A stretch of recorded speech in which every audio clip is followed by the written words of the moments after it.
To honor a man who has spent decades volunteering to build homes for others, it would make sense on his 100th birthday to build some more.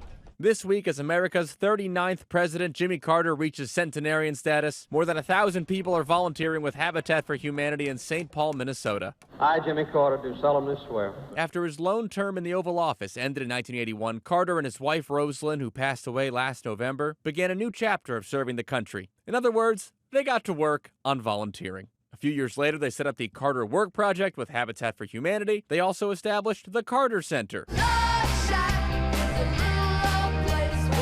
which just hosted a huge benefit concert a few weeks ago in the Georgia native's home state. 4,000 gathered at the Fox Theater in Atlanta watching performances from bands like the Peach State's own, the B-52s.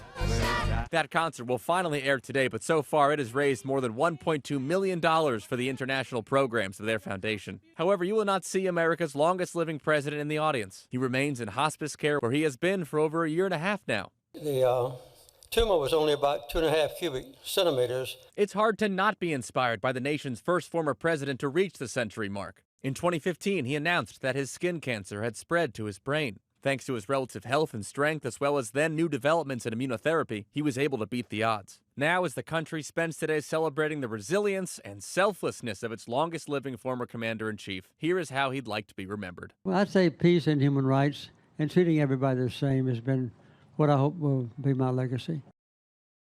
Not surprisingly, President Carter has the record for living the longest after his time in office at 43 years and counting. Up next is Herbert Hoover, who lived for another 31 years after his term until the age of 90. In New York, for ABC News, I'm Danny New.